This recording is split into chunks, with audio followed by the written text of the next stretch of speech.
Dan yang lebih aneh lagi, badan saya merasa merinding waktu itu. Si dua orang teman saya itu ngeliat kalau punggungnya itu banyak darah dan terlihat tulangnya. Assalamualaikum warahmatullahi wabarakatuh. Balik lagi ke channel Jagating Lelembut. Pada kesempatan kali ini Jagating Lelembut akan menceritakan kisah horor pribadi saya sendiri yang pernah saya alami waktu kerja di daerah Jakarta. Tapi buat teman-teman, pesan saya sebelum mendengarkan kisah horornya, teman-teman jangan lupa like, komen, dan subscribe ya, agar channel ini terus berkembang dan terus semangat membuat konten-konten horor untuk teman-teman semua. Dan jika teman-teman juga punya kisah horor yang lain, teman-teman juga bisa mengirim email yang berada di bawah sini. Nanti Jagating Lelembut akan menceritakan kisah teman-teman di Jagating Lelembut. Oke, nggak usah lama-lama. Mari kita dengarkan kisahnya. Jagating Lelembut Awe.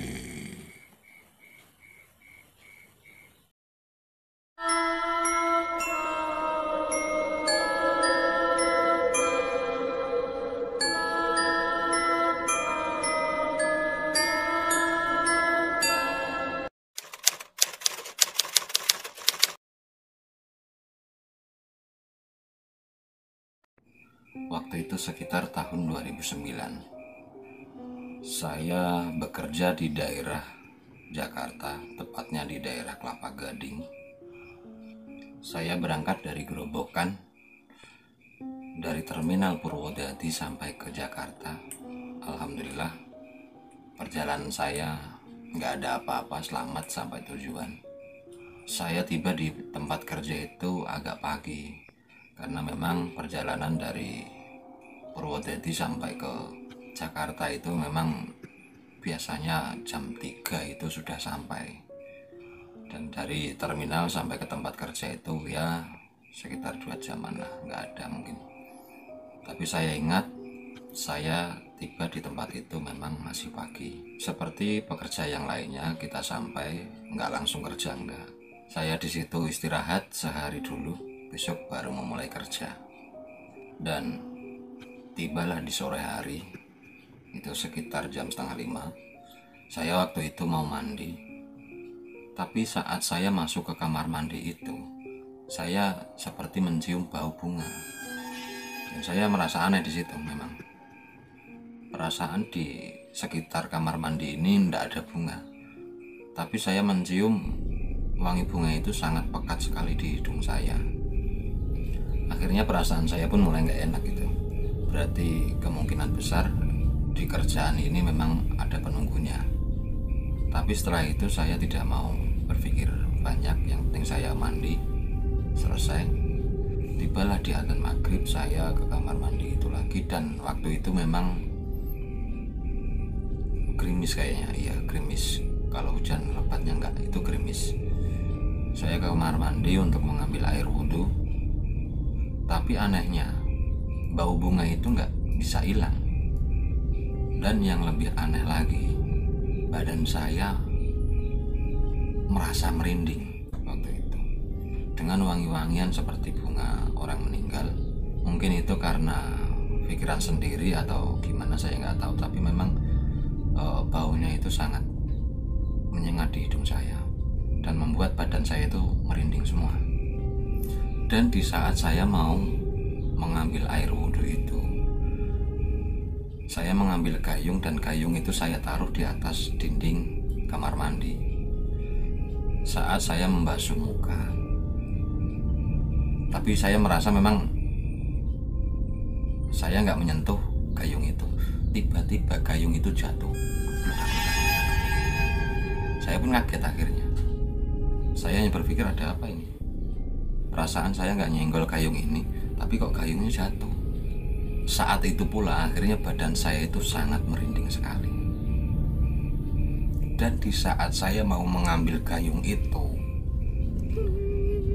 dari belakang saya itu terdengar suara seperti wanita menangis. Di saat saya membungkuk dan saya mau mengambil gayung itu, di belakang saya itu saya mendengar ada wanita sedang menangis. Saya pun akhirnya teringat dengan pengalaman saya waktu masih di Papua itu. Saya yakin makhluk itu bukan manusia. Jadi dengan perasaan yang sangat gugup di hati saya pun gak berani menoleh ke arah suara itu menangis. Saya cepatnya wudhu, selesai. Dan di saat saya selesai mau keluar dari kamar mandi itu, memang saya sengaja melirik ke arah suara itu.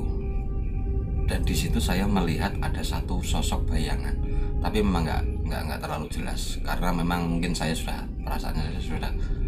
mungkin perasaan saya sudah takut. Saya nggak berani melihat, mungkin saya hanya berani melirik. Tapi saya di situ melihat ada satu sosok bayangan dengan postur seperti pakai baju gaun. Tapi saya nggak tahu itu apa. Saya pun secepatnya keluar dari kamar mandi itu. Tibalah saya di mes pekerja. Dan saya sebelum sholat itu saya cerita sama teman saya, Mas, aku mau neng kamar mandi, krungu suara wong itu lagi nangis, Mas. Tapi teman saya itu yang saya ajak ngobrol itu malah seperti bercanda. Dia mengatakan, syukurin kapok. Saya pun berusaha untuk meyakinkan, tenang lu Mas, aku gak ngapusi. Aku mau krungu suara wong itu nangis neng kamar mandi. Tapi teman saya itu menganggap saya itu bercanda. Dan dia mengatakan, alah aku gak wedi setan. Opo ben nangis karepe kau.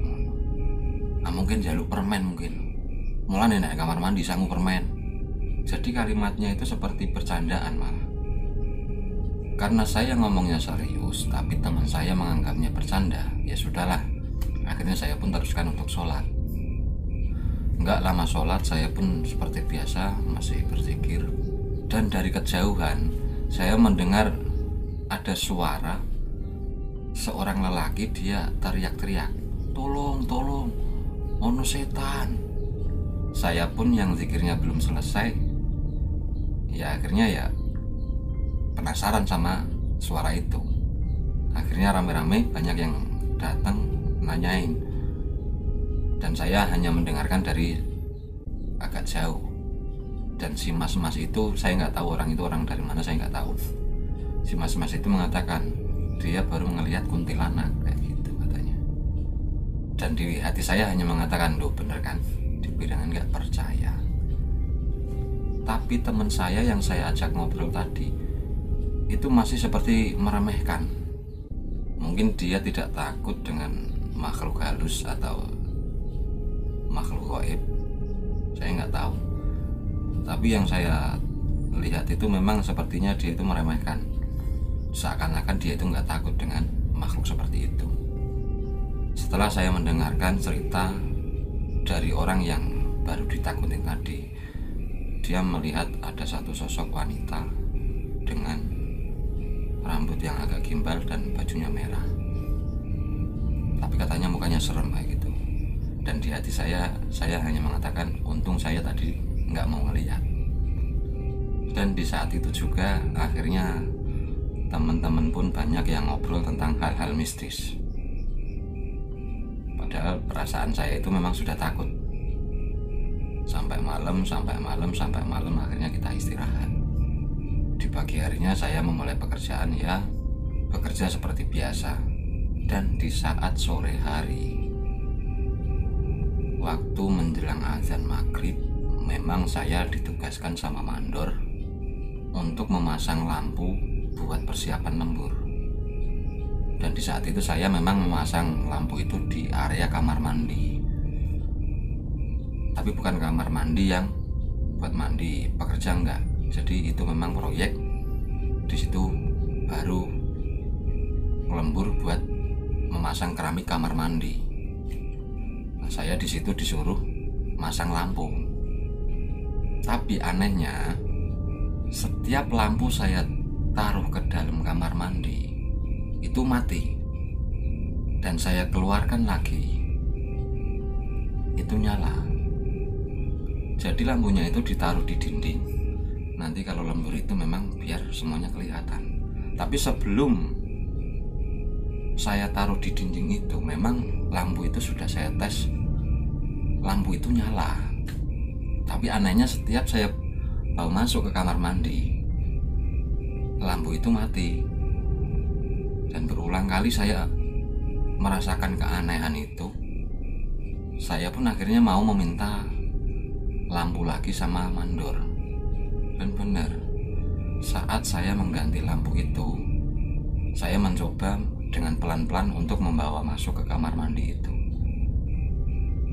Tapi apa yang saya lihat di dalam kamar mandi itu, saya melihat ada satu wanita. Rambutnya itu ke depan semua, dan dia cuma diem. Seketika itu juga saya pun akhirnya lampu yang saya pegang saya lempar ke arah wanita itu tadi, dan saya pun lari. Saya ketakutan, tapi dari samar-samar kejauhan saya mendengar ada suara yang ketawa. Dan di saat itu juga saya ngobrol sama teman saya, mas, saya tadi di lantai 2 pas saya masang lampu, saya melihat kuntilanak mas. Mosok mas, gitu katanya si teman saya. Dan dia bertanya, cantik nggak mas? Jadi teman saya itu malah bersanda lagi, kalau cantik saya bawa pulang, saya ambil istri lah, kayak gitu katanya. Karena si teman saya ini sudah meremehkan dengan cerita saya, ya sudah akhirnya nggak saya lanjutkan untuk cerita. Karena waktu itu saya memang masih kuli, saya disuruh kemana-mana buat ngambil barang. Saya pun nurut, dan di waktu sore itu, di waktu azan maghrib itu saya disuruh masang lampu. Setelah itu pun lampu nggak jadi saya nyalain, dan saya menunggu nanti waktu lembur jam 7. Karena saya berpikir pasti nanti jam 7 teman-teman pada lembur, jadi saya berniat nyalainnya nanti jam 7 aja. Dan akhirnya tiba waktu lembur jam 7 malam. Saat itu saya mau memasang lampu ke kamar mandi, memang saya minta diantarin sama tukang saya. Saya memang gak berani setelah melihat wanita itu. Dan akhirnya saya bekerja sama tukang saya, ya seperti biasa sampai jam 10 kita istirahat. Sebelum istirahat saya mandi dan sholat isya dulu. Setelah sholat isya saya tidur seperti biasanya. Tapi pas saat saya tidur, saya bermimpi ada satu sosok nenek-nenek, tapi bajunya itu memang bersih. Nenek-nenek itu bilang sama saya, mending kamu cepat-cepat pulang nak, kamu nggak aman kalau di sini. Dan setelah nenek itu berpesan seperti itu, saya pun terbangun dari tidur saya. Waktu itu sekitar belum ada jam 12 kok. Jadi saya tidur itu masih sebentar. Tapi akhirnya saya memutuskan untuk tidur lagi, karena saya hanya menganggap itu mungkin bunga tidur, dan saya memutuskan untuk tidur lagi. Dan alhamdulillah saya bisa tidur nyenyak sampai pagi. Dan akhirnya bekerja seperti biasanya sampai waktu lembur. Pokoknya saya ditakut-takutin makhluk itu di proyek itu. Memang waktunya setelah maghrib, dan di malam itu saya disuruh sama mandor saya untuk lembur mengirim semen ke lantai 5 untuk para pekerja. Dan di saat waktu lembur, ternyata waktu itu yang lembur cuman 5 orang. Kenapa yang dilemburkan cuman 5 orang? Katanya mandor itu materialnya habis. Jadi untuk sementara tukangnya itu diliburin lembur dulu, yang lembur itu cuman kenek-keneknya atau kulinya. Jadi waktu itu yang lembur itu cuman 5 orang. Dan di waktu itu memang kita dilemburin, disuruh naikin semen ke lantai 5. Akhirnya kita pun lembur seperti biasa dari jam 7. Tapi memang di waktu itu memang nggak ada tukang-tukang atau pekerja yang lembur, nggak tahu kenapa. Tapi kita tetap memutuskan untuk lembur. Jadi saya waktu itu masih ngangkat semen bersama 5 orang, bersama 4 orang. jadi 5 sama saya untuk mengirim semen ke lantai 5. Dan waktu itu sepertinya sudah masuk di jam 8 malam kayaknya. Itu saya sudah naik di lantai 5. Jadi dari lift itu saya mengangkat semen untuk ditaruh ke ruangan. Setiap ruangan tukang-tukang nanti yang mau dikerjain areanya. Dan di saat saya memasuki ruangan, saya melihat ada sekelebatan orang lewat. Dan saya pun teriak, "Mas, mas, mas, tungguin," saya kayak gituin. Tapi nggak ada yang nyautin. Akhirnya setelah saya taruh semen, saya kejar. Dan saya di situ melihat ada satu sosok wanita seperti manusia. Memang seperti manusia utuh. Itu sedang berjalan. Saya ikutin. Dan yang membuat saya kaget, ternyata wanita itu bisa menembus tembok. Dan seketika itu juga saya akhirnya pun jatuh dan saya kaget. Saya hanya bisa bengong dan melihat sesuatu yang mustahil menurut pikiran saya. Dan di saat saya jatuh lemas, teman saya itu nyentuh saya, "Mas, kena ngopo?" Saya masih bengong waktu itu dan disentuh lagi, "Mas, kena ngopo?" Karena saya kaget, saya pun menjawab, "Mas, tadi saya melihat ada wanita yang nembus ke tembok." Dan mas yang saya ajak bicara itu sepertinya juga paham. Dia mengatakan, "Mas, berdoa yo. Kita itu dari rumah berangkat selamat, pulangnya pun juga harus selamat." Saya pun menjawab, "Iya mas." Akhirnya kita turun lagi naik lift. Saya pun meneruskan lembur sekitar jam 8:30. Saya masih di tempat semen-semen itu tadi. Dan di saat saya mau mengangkat semen, saya melihat ada satu sosok wanita.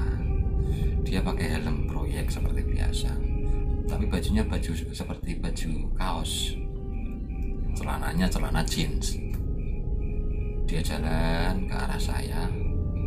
Dan di saat itu karena memang wujud wanita itu memang sangat cantik, saya nggak berpikir kalau makhluk itu hantu atau apa, itu saya nggak berpikir. Karena memang saya lihat wujudnya itu memang mirip seperti manusia. Dan nggak mungkin kalau itu adalah makhluk gaib. Di saat dia datang ke arah saya, wanita itu senyum sama saya. Dan dia mengatakan, "Mari mas." Karena saya disapa ya, saya akhirnya menjawab, "Iya mbak, silahkan. Mau kemana mbak?" Saya tanya kayak gitu dan mbaknya jawab, "Enggak, saya mau ngecek proyek mas." Tapi di saat wanita itu lewat di depan saya seperti mencium parfum, tapi parfum yang aneh. Jadi parfumnya itu bau bunga kenanga. Jadi bunga-bunga yang ada di makam atau di kuburan.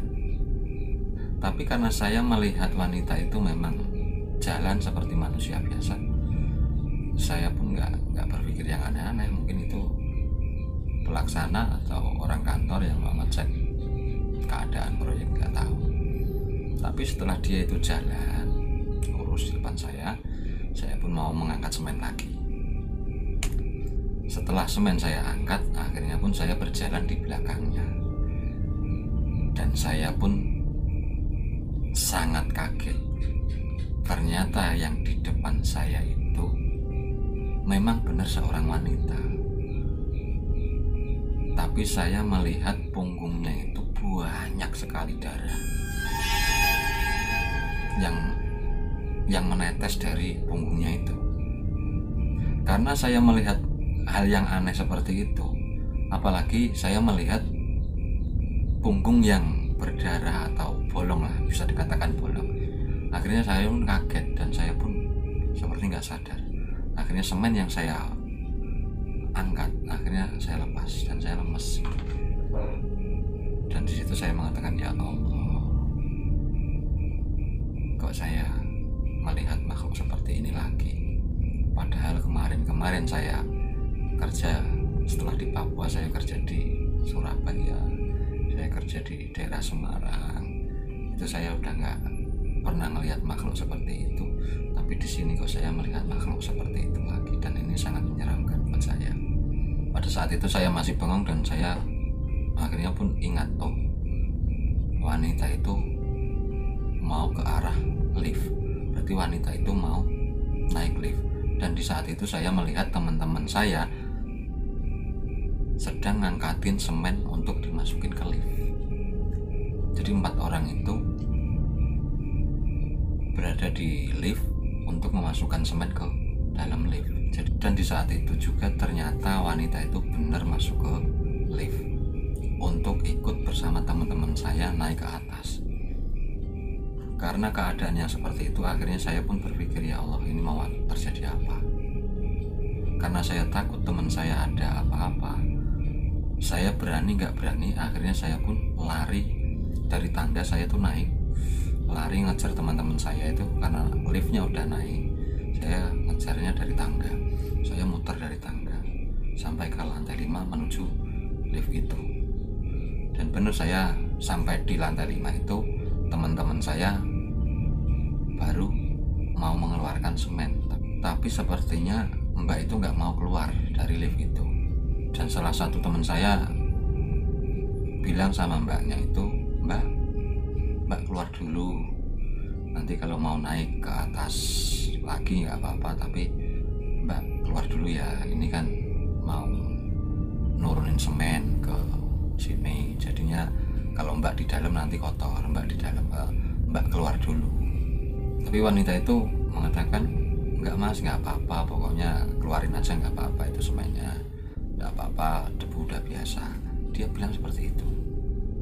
Dan teman saya pun juga menawarin lagi, lah mbaknya mau naik ke lantai berapa, nanti kita antarin dulu lah ke lantai berapa mbaknya mau naik.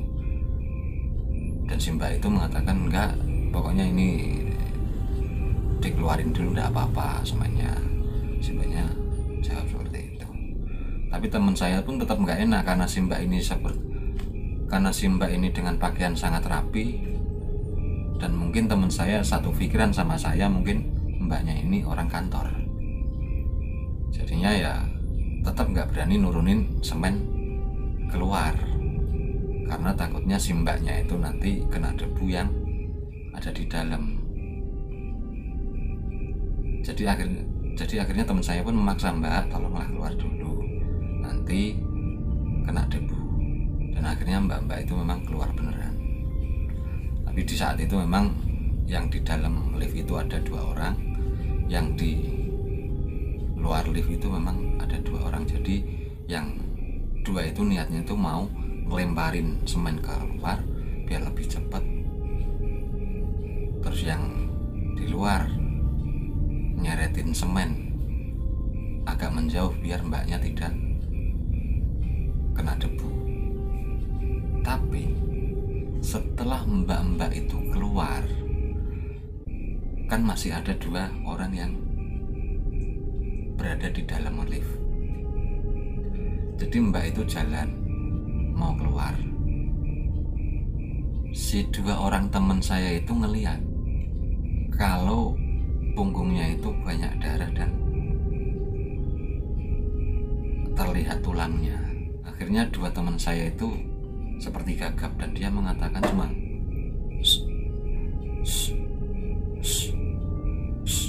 dan teman yang satu laginya itu udah jatuh dan lemes, tapi dia masih sadar, dan dia cuma mengatakan sun seperti itu. Karena yang di dalam lift tiba-tiba seperti itu, akhirnya yang 2 yang berada di luar lift itu tanya, wih mas, kenapa kok kamu seperti itu? Dan yang di dalam lift itu tetap nggak bisa ngomong dan nggak bisa mengatakan, dia cuma mengatakan dan menunjuk seperti itu aja. Dan akhirnya makhluk itu pun menoleh ke arah teman saya yang berada di dalam lift. Dan teman saya yang masih di dalam lift, yang masih berdiri itu, akhirnya karena dipandang oleh mbak itu, akhirnya pun ikut jatuh dan lemes. Dan sama lagi teman saya yang 2 yang berada di luar lift, dia sama melihat punggung mbak-mbak itu keluar darah dan seperti bolong keluar seperti ada tulang yang terlihat seperti itu. Akhirnya kedua orang yang masih di luar lift, dia pun juga seperti gagap. Dan yang satu lagi sama, dia jatuh. Tapi jatuhnya itu aneh. Jatuhnya itu langsung ke kaki temennya yang di sebelahnya. Jadi kakinya itu dipegang saking kencangnya. Dan yang teman saya masih berdiri itu cuman seperti orang ngalamun, seperti itu. Dan gak lama kemudian wanita itu tertawa sekencang-kencangnya. Saya pun sampai ketakutan mendengar suara ketawa itu. Tapi di saat itu juga saya berpikir, apa yang harus saya lakukan? Akhirnya saya pun lari mendekati teman saya, dan teman-teman saya itu saya panggilin satu-satu. Tapi teman-teman saya itu sepertinya memang sudah pada ketakutan. Akhirnya saya panggil pun nggak ada yang nyautin. Entah dari mana ide saya, akhirnya keluarlah pikiran saya untuk menempeleng keempat teman saya semua itu tadi. Dengan rasa takut saya mendekati wanita itu, dan di pikiran saya nggak mau fokus ke arah wanita itu. Pokoknya saya fokus untuk menempeleng teman saya itu. Akhirnya teman saya itu saya tempeleng semua. Dan seketika itu juga akhirnya teman saya pun langsung sadar dan berlarian. Tapi larinya nggak bisa kenceng, karena mungkin badannya masih pada kaku dan masih pada takut. Akhirnya efek dari reaksi itu, ada yang larinya cuma ngesot, pokoknya itu nggak bisa lari kencang. Setelah itu kita pun turun dan memutuskan untuk tidak meneruskan lembur. Akhirnya kita berlima memutuskan kembali ke mes. Saat sampai di mes, kita berlima bertemu dengan mandor. Dan ada salah satu teman saya yang bilang sama mandor, maaf Pak, kita berlima nggak bisa meneruskan lembur. Dan mandor pun bertanya, loh kenapa nggak diteruskan lembur? Kan tinggal 1 jam lagi.